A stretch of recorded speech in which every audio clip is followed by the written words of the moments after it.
안녕하세요. 임목사의 스토리텔링 시간입니다. 오늘 여러분과 함께 매일 성경 말씀 데살로니가전서 5장 12절에서 28절까지의 말씀을 또 함께 나눠보도록 하겠습니다. 자, 오늘 여러분 이 말씀 가운데 너무나 유명하고 잘 아는 말씀이 있죠. 바로 16절에서부터 시작되는 항상 기뻐하라, 쉬지 말고 기도하라, 범사에 감사하라. 이것이 그리스도 예수 안에서 너희를 향하신 하나님의 뜻이니라. 너무나 유명한 말씀, 데살로니가 전서에 있는 말씀입니다. 데살로니가 전후서는 사실은 신약 성경에서는 가장 빨리 쓰여져 있는 성경입니다.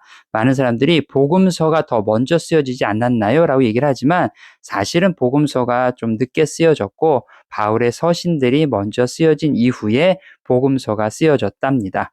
그래 특별히 데살로니카에 보내는 편지, 전서, 후서는 바울이 단 3주 정도밖에 머물지 않았지만 이 데살로니카 교회에 대한 어떠한 애정과 각별한 마음을 가지고 전서, 후서를 몇 달 간격으로 보냈다고 합니다. 그만큼 이 교회에 대한 마음들이 따뜻했다는 거죠. 자, 오늘 12절부터 시작해서 28절까지의 말씀 가운데 몇 가지 중요한 핵심 키워드가 좀 있습니다. 첫째는 12절에서부터 13절까지는 어떤 얘기냐냐? 바로 지도자들을 어떻게 대할 것이냐는 거죠.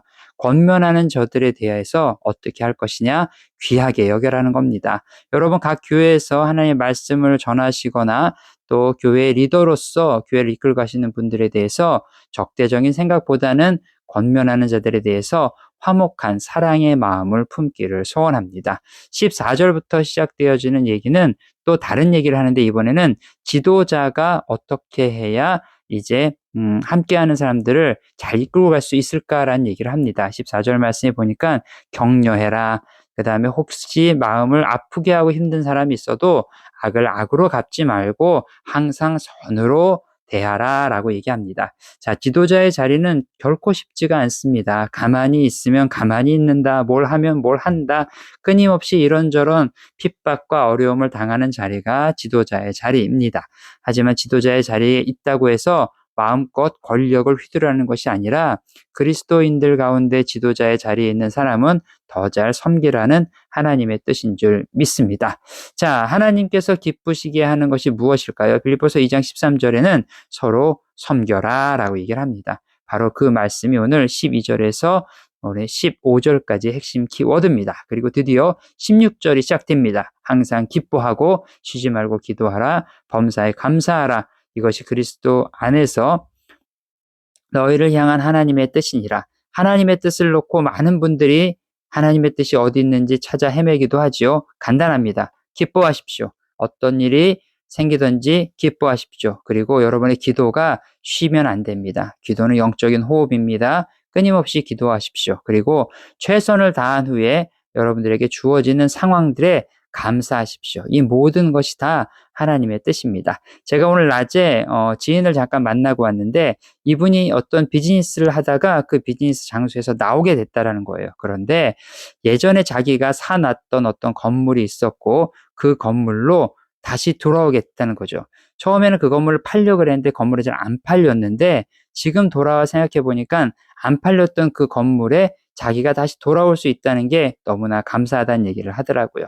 자, 여러분 최선을 다하십시오. 그리고 결과에 감사하십시오.